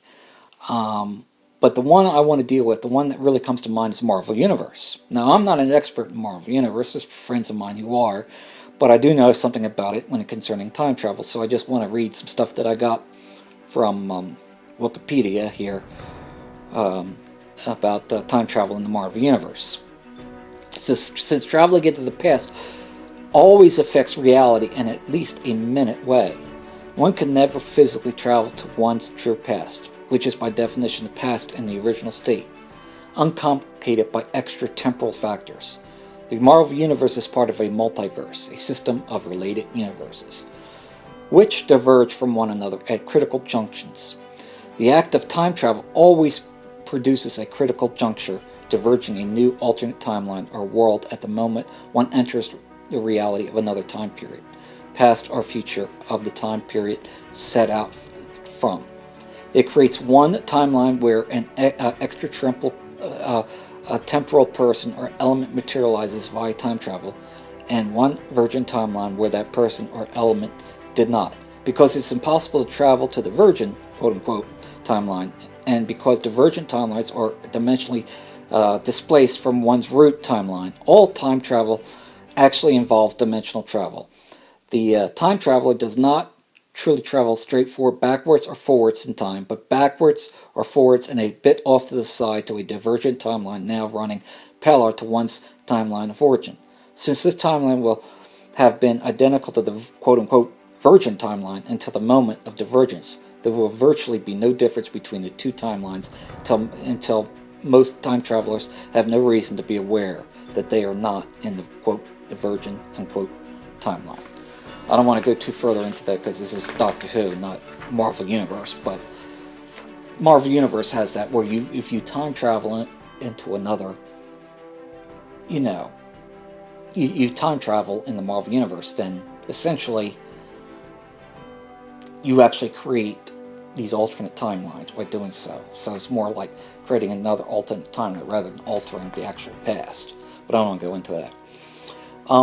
Doctor Who doesn't even... There is some essence in the Doctor Who stories of the multiverse theory, the multiverse timeline theory, but not a whole lot. One in particular from the classic series, Doctor Who Inferno, which is story 54, that was the third Doctor, John Pertwee story, in which these researchers were trying to... these researchers were trying to obtain, by digging into the Earth's crust, trying to obtain a new form of energy, but it was causing environmental hazards. And in the story, what happens with the Doctor is he's accidentally transported, but the partially repaired TARDIS, he's trying to work on his TARDIS. Keep in mind, this is during the era where the Doctor is exiled to Earth by the Time Lords. That happened at the end of the second Doctor, Patrick Troughton, where the Time Lords exiled him to Earth at the beginning of John Pertwee's era. And he's trying to constantly repair the TARDIS, see if he can get around, you know, beat the Time Lords at their own game, and fix the TARDIS so he can leave Earth. But through that, something screws up through the TARDIS controls, and the Doctor enters into a parallel universe where the drilling project is at a more advanced stage. Again, the timelines between those two universes, the Doctor's universe, the original Doctor, the Doctor's own universe, and that parallel universe he's sent into by the TARDIS console, are concurrent, but the one that he goes into, where it's changed, is that they're a little bit more advanced. That means they're further ahead, a little further ahead in time. And thwarted, and it's thwarted by his friend's ruthless alter egos. Keep in mind, all the people that he knows in there are a little bit different. They're more ruthless rather than diplomatic, as you see Brigadier and his companion. And the Doctor tries to work to save both universes. He fails with the alternate universe because, keep in mind, he's further ahead, and that universe fails. He ultimately fails to destroy it, because that universe ultimately, the Earth ultimately gets wiped out in the alternate universe. But the Doctor is able to make it back into his own universe, and he's able to save his own universe because that's a little further behind, and he's able to convince the Brigadier and the people doing the drilling to stop, and he ends up saving the world that way. Now, in the new Doctor Who series, we have about 4 stories in Series 2, with the 10th Doctor, David Tennant, that's who I'm thinking of. We have 4 stories in Series 2. Rise of the Cybermen, The Age of Steel, Army of Ghosts, and Doomsday, which all deal with that alternate, the alternate universe timeline theory, that deal with that. But I don't want to go too far into that. I'm sure a lot of people who are in Doctor Who have seen those episodes and know what I'm talking about. I want to move on now to this is the crux of the issue, the meat of the thing. The new theory. I've dealt with the 3 theories now. These are the classic theories that are popular amongst science fiction writers. This is the 4th one. It's new. It's called the growing block theory. The growing block theory of time. The timeline, growing block theory of time. And I get this theory from a book I've been reading, philosophy and popular culture series. The title of the book is called Doctor Who and Philosophy. Subtitle is Bigger on the Inside. And this theory comes, now keep in mind what these books are, when you deal with Star Wars and philosophy, Doctor Who and philosophy, Star Trek and philosophy, or whatever, pick whatever genre that you like and franchise that you like, and they have a book on it. What it is this series, it has multiple authors dealing with different topics of a particular science fiction or fantasy franchise and talking about philosophy. So this Doctor Who and philosophy has multiple authors dealing with topics, and they deal with issues of exactly what I'm talking that this blog is about, the nature of time and time travel. So in Chapter 6, the title of Chapter 6 is Could the Daleks Stop the Pyramids Being Built? By Philip Goff, or Joff if I'm pronouncing. I apologize if I'm pronouncing his name wrong. Philip Goff. And again, it's chapter 6 of this book. It's called, the title of this chapter is called, Could the Daleks Stop the Pyramids Being Built? Okay, let me read what this theory is. What Philip Goff proposes, that both the Presentist Theory, remember the Presentist Theory, that only the present exists, and the Eternalist Theory, that past, present, future do exist, both of them present problematic issues with the concept of time travel, traveling into the past and making changes in the past. For in the Presentist Theory, time travel is impossible, for the past and the future do not exist. And for the Eternalist Theory, although the time traveler can travel into the past, he is unable to make changes in the past due to the fact that the past and the future exist concurrently with the present, which makes time fixed and immutable. So he proposes the growing block theory. And the growing block theory, he says, is a middle way between the Presentist Theory and the Eternalist Theory, whereby the past and present exist, but the future does not exist. He describes it as, quote, now this I'm quoting from the quoting book, quote, the flow of time is a continuous process of new events coming into being and remaining in existence, unquote. And that's found on page 70 of that book. He sort of describes it as the events of time, instead of being static and unchanging, instead of them being static and changing, they're flowing and dynamic. Although the future does not exist, both the past and present exist concurrently. But the present is the latest time in history whereby it is the most current that events in time take place.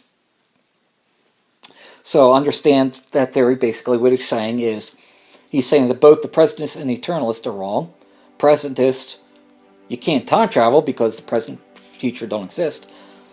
Eternalist, yeah, you can time travel, but you can't make any changes in time because it's immutable. Time is immutable.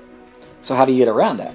Well, you say that it's you affirm that time is flowing and dynamic. It's not fixed or immutable.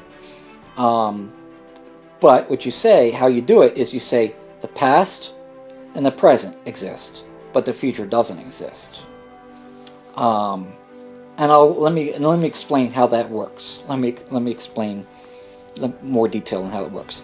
So Goff proposes that if the Daleks were to go back in time and destroy ancient Egypt, thereby preventing the pyramids from being built, then a new causal history will occur without the pyramids.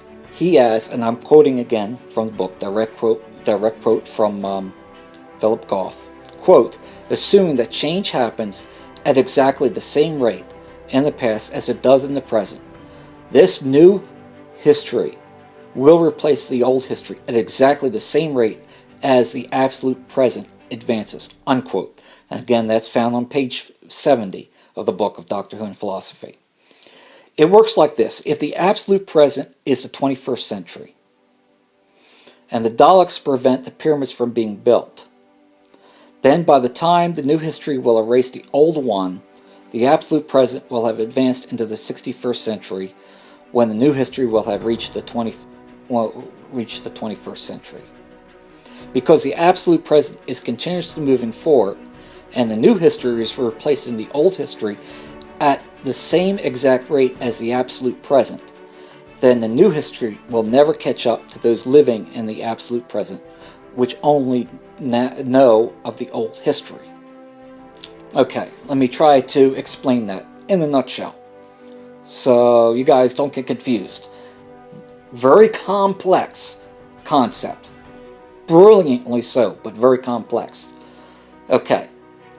What he's proposing is that, and I put these, it's ironic because I put this information, except for the quotes I have from the book, I put the rest of my own words, but I'm going to try to break it down even simpler to help you. What he's saying is that the future doesn't exist. It's open. So it's not static and it's not fixed. All of history, past, present, future, is not static, fixed, and immutable. But on the same time, it's not like the presentist where only the present exists. So he's saying the past and the present exist. Future doesn't. So the future can still be written because it doesn't exist yet. The past did exist.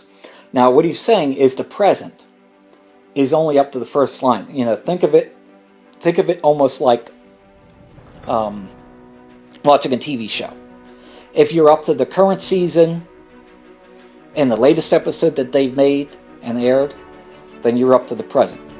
Okay, you haven't seen, because they haven't made any future episodes yet, you've seen only up to the latest. That's the present. That's what he's referred to as the absolute present. It's the events in history that are current, that you cannot go any further, that anything beyond the present doesn't exist, that the present event in history, that is the current events in history, and that's what's going on now, and you can't go any further than the present. But the past also exists, too, along with the present. And you can go into the past and change the past, because that's dynamic. It's not fixed and immutable, as you have in the other theories, where past, present, future are all fixed and immutable and unchanging. So, by cutting out the future, but still having the realism of the fourth and fifth dimension of time, that the past exists along with the present, but having the present as the current period of time, which you cannot go further into the future. Hopefully I'm not confusing anyone. That you can go into the past and change the past. But unlike the infinite time loop, which you have in the dynamic theory of timeline, or the multiverse, where you actually create an alternate divergent universe, an alternate universe or alternate timeline, it's rejecting both of this. What it's saying is that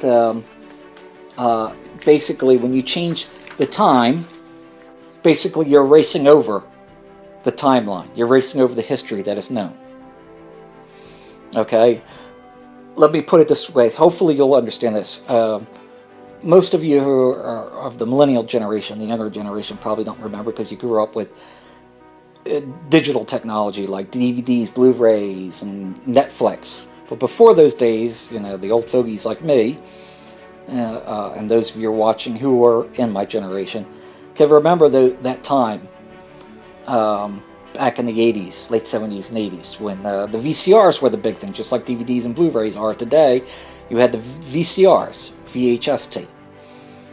Okay, unlike when you record on a VHS tape, unlike with your digital media, because with the digital media, if you're going to erase over something, essentially when you erase, say if you have recorded a movie on a DVD or on your computer or whatever, and you want to erase that, you want to get rid of that to open up space for something new. All you do is you basically hit a button, you hit the delete button, you erase whatever media, whatever movie that's the video that's on there. Then you instantaneously open up the space. Well, obviously, if you know how the VCR works, you can't do that. You can't just hit a button and erase a 2-hour movie off a VCR tape. So let's say with the VCR tape, you tape a 2-hour movie. And you go, and later on next week decide, well, I don't want to save this movie. I want to tape something else. Well, when you tape it, you have to rewind the tape back to the beginning and tape it. But see, in order to erase over the whole movie, you have to record 2 hours. It's not like you could just hit a button and erase the thing. You have to record. If you have a 2-hour movie on your tape, then you have to record another program that's 2 hours to record over that. Now let's suppose you're recording a sitcom, a half-hour sitcom compared to a 2-hour movie. If you record only half an hour on that tape, you have only erased only a half hour of that movie. You haven't erased the whole movie. You've only erased a half hour. So if you tape a TV show that's a half hour, then you've only erased half hour of that movie, but not the whole movie. You still have an hour and a half left. Hopefully I'm not losing anyone. But they're saying that's what happened. So let's make it simple. Let's suppose I go back to 1980, and I somehow fix the election, the presidential election, and prevent Ronald Reagan, from becoming president. Okay, let's suppose that. Give that as an illustration. But here in 2015, it would take 30 years or so, or what is it? 35 years or so. That was 35 years ago. It would take 35 years for that to catch up. For that alternate timeline to catch up. But see, you in the present now, if 2015 is the absolute present, meaning that this is the current event, you can't go further into history. That means you're going to constantly be moving. So it's going to take, if you go back 35 years, change something that happened 35 years, that's going to take 35 years to get to to change the history as we know it in 2015. But by 35 years, you will be in the future. You'll be, what would that be? 20, 30, 40. Yeah, it'd be 2040 or so, something like that. 2040, 2050. So when the new history reaches 2015, you who live in the absolute present, which is now 2015, you will actually be in the future. You will actually be in the year 2050 or whatever it is. So that's how it works. It's sort of like you're erasing the old history. When you go back in the time, you're erasing the old history. But in order for that new history, the new timeline, to affect the present, it's going to take that length of time, that same length of time, to catch up. But by that time, you who exist in the present will be in the future by that time. Because you're not going to stay in the present, you're going to be in the future. So you will never know. The history that you know, and it's been recorded for you, will always be the same. It's only going to change for those who are in the past. It's very complex and confusing, but it's a brilliant thought. And it's just like if you deal with the pyramids, like 2000 BC, I believe it was, the Great Pyramids were being built.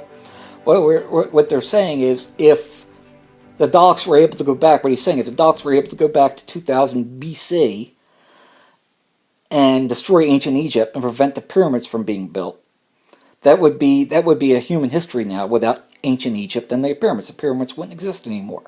They would never have been built.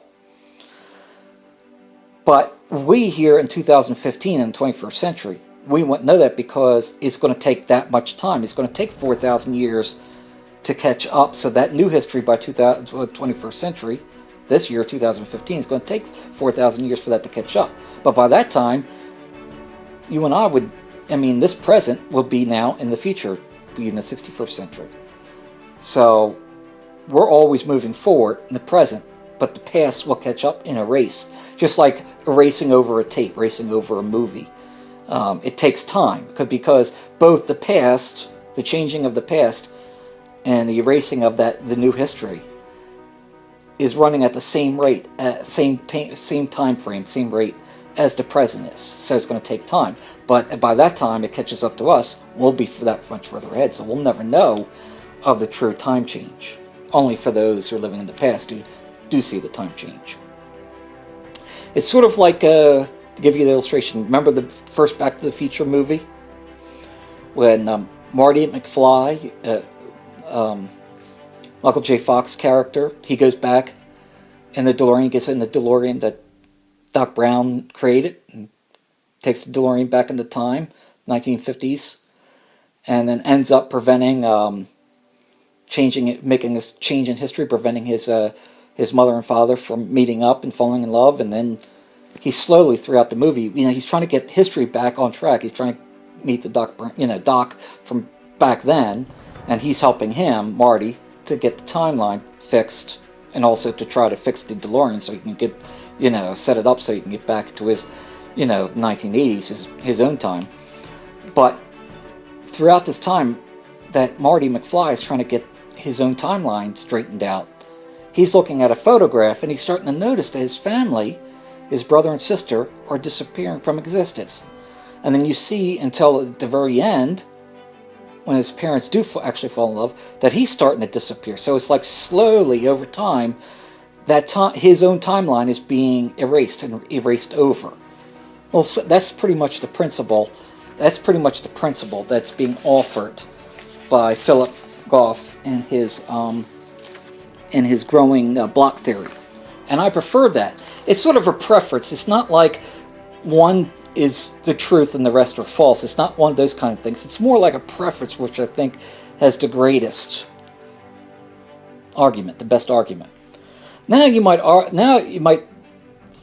Now comes to the next thing. If the present exists and the future doesn't exist, the past exists and the present exists, but the future doesn't exist. Okay. This brings up another problem, which I'm going to address, and he does address it.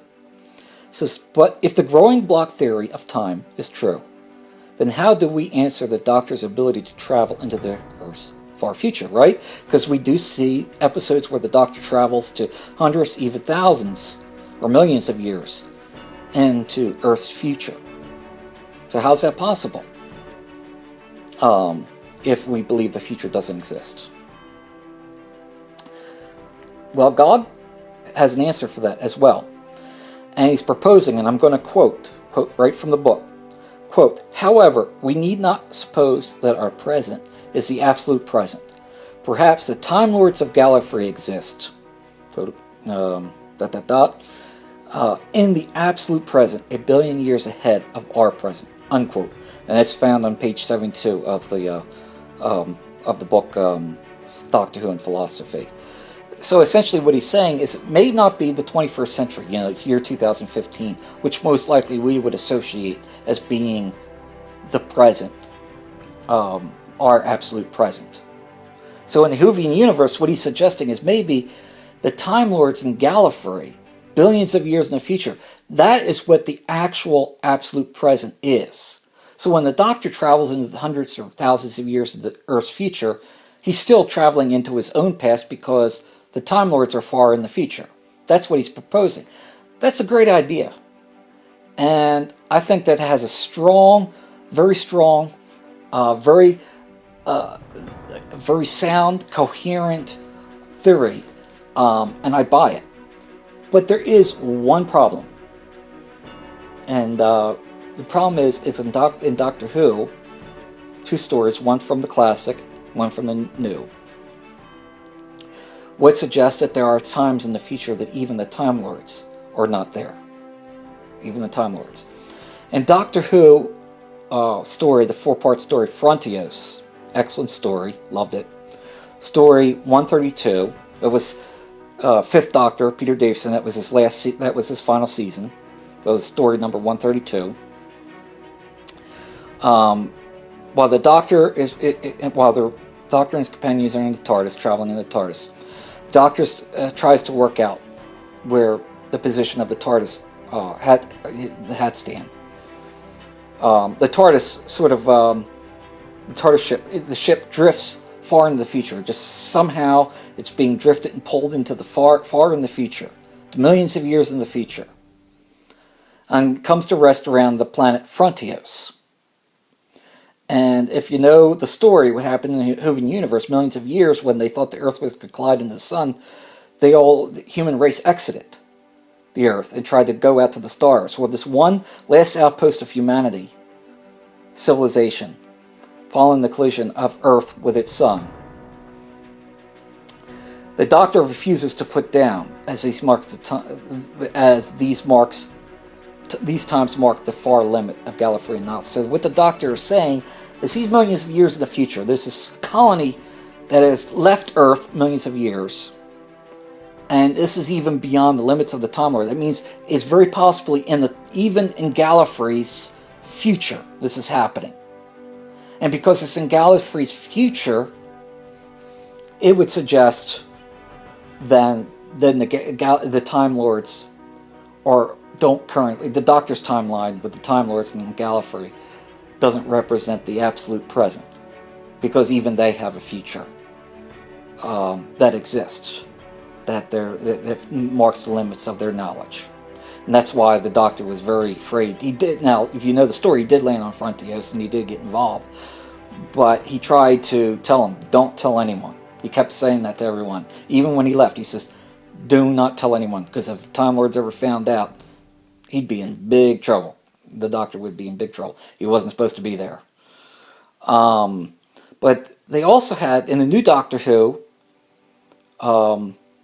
in the Series 3, again with David Tennant, they had a story, an episode called Utopia, in which the Doctor ends up going so far into the future that he's actually at the end of the universe, where entropy has become, and it's the last planet or the last civilization that exists. I thought that it was interesting, granted, but I think that was kind of over the top, and I don't want to deal with that episode. The only reason why I bring that up is because that does relate to Frontios. I want to talk more about Frontios, deal with Frontios. But when I talk about the story of Frontios, the only reason why I bring that up is to present that the only snag in his theory that the Time Lords exist in the absolute present, that's where that theory becomes problematic, is because, again, it references that the Time Lords, even, because keep in mind, they're finite, they still have a future, they're like us, I mean, technically advanced, but they still have a future. They still have a future that's unknown to them. That and if the Doctor can travel into the future past where the Time Lords have knowledge of, then that's what suggests they're not existing in the absolute present. So, if I go along with this theory, which I do, which I like, and I think it's very coherently well worked out, but yet reject the fact that the Time Lords in Gallifrey exist in the absolute present, then how do we resolve this issue? And this is personally how I resolve it. Again, this will be a topic for another future Doctor Who Mythology blog, but I want to talk about, this is my theory, on the nature of time with the Guardians of Time, known as the Guardians of Time. Let me tell you what the Guardians of Time are. So the Guardians of Time, usually simply referred to as the Guardians, and also known as the Council of Guardians, or the Six, quote, this is sort of like their nickname, Sixfold God, were masters of reality, elemental forces embodying several aspects of the universe. They were the upper echelons of the great old ones, a pantheon within pantheon within pantheon. Essentially, they were ascendant beings who exist on a different plane of existence. And basically, those Guardians, which I'm referring to, the Guardians of Time, they're equivalent, to give you a short answer, if you've seen Star Trek Next Generation, and the other, Voyager or Deep Space Nine, Q Continuum, Q? If you're familiar with the Q Continuum is, that's the Doctor Who. The Guardians of Time are the Doctor Who version of the Q Continuum. And the same thing with Stargate SG-1, the Ascendant Ancients. Ascendant Ancients were like the Q Continuum, and both the Ascendant Ancients of Stargate SG-1 and the Q Continuum of Star Trek are exactly like the Guardians of Time. They're ascendant beings, alien beings, but ascendant beings, living on a different plane of existence. They're beyond the Time Lords. And they had stories in classic Doctor Who with the White Guardian, who is the Guardian, the being of light and order and structure, representing good. And you have the Black Guardian, representing evil, of darkness and chaos and entropy. And there were several stories where the White Guardian and Black Guardian got, because very much like the Q Continuum in Star Trek, and also the Ascendant Ancients, they're not supposed to actually interfere with events in the universe, but they can influence others in the universe, which they did. And of course, if you've seen the White Guardian and the Black Guardian, I mean, the first time they show up is in Doctor Who in season 16, Tom Baker's era, the Key of Time saga, where there were 6 stories, Doctor Who stories, dealing where the White Guardian sent the Doctor on a mission to gather and again, this is interesting because this is dealing with, since they're Guardians of Time, the White Guardian needed the Key of Time to set straight on some of the things that were going wrong with the universe, the universe and time that were breaking down.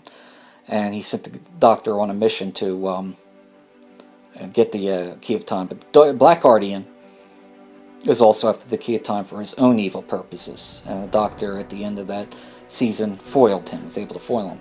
Of course, and in Peter Davison's era, the Fifth Doctor era, 3 stories, Doctor Who stories: Modern Undead, which is story 125, Terminus, story 126, and Enlightenment, story 127. Those 3 stories, which make up like a trilogy, had the story of the White Guardian, the Black Guardian again, and the Black Guardian in that was trying to get vengeance on the Doctor by trying to. He couldn't kill him himself; he was forbidden to. But he was trying to use others. He was trying to influence. He got Turlo, who was a humanoid alien trapped on Earth, trying to bribe him, saying, "I'll get you back to your own people, let you get off Earth, or whatever, if you kill the Doctor." So he's trying to influence him. But that has some interesting stories. But what I think, my theory in essence is, the Guardians of Time, they live on a different plane of existence, but whatever their time is, wherever their time is, they exist in the absolute present. For the Whovian universe, at least, they exist in the absolute presence. That means there's a future, but they can't go beyond in the future. Future doesn't exist for them. The past exists. And in the past, Time Lords exist, humanity exists, and all the other alien races exist. And the Doctor, and the Time Lords, and others can travel in time and change time. Because I would pretty much put Philip Goff's theory of Philip Goff's theory of the growing block theory of time into that, and say that instead of the Time Lords being and Gallifrey being the absolute presence, it's the Guardians of Time that are in the absolute presence under that theory. So hopefully, I think it's probably best because this is another very long blog, which is cool, but I came up with a lot of interesting concepts that are very complex. So hopefully I haven't confused people. Please feel free to send your comments if you are. Hopefully I can help you with that if you're confused. But hopefully when you watch this video can understand that. I tried to, I don't know if I'm the best person to bring it on down to make it very simplistic concepts, but I did my best, and hopefully I can do better if anybody's confused. But with that, I think it's probably best that I end this blog at this time, because I've spent my time doing it, and it's probably best I did my best with explaining everything, so there's nothing more I can say. And with that, I just wanted to thank everyone for watching this video. I appreciate that. And if you like my video, and you like the material which I talked about, I ask you to please subscribe to my channel so you can get all the latest updates and stuff like that, and all the newest blogs, topics that I'll be talking about. So please subscribe to my channel. And I appreciate everyone so far who does. I don't do this enough, which I should. I do appreciate everyone who has subscribed to my channel, and I cherish everyone who has, of course. So I do want to thank everyone who has subscribed to my channel. My next video, which will be next month, early in May, Lord willing in May, will be my next Star Wars Mythology number 2. And this will be the topic: does Earth exist in the Star Wars universe? I'm going to try to answer that question. And it's going to be very interesting. Don't want to give any spoilers out. But, interesting topic. But with that, I think I should end this. I want to wish everyone a good day, and may the Force be with you.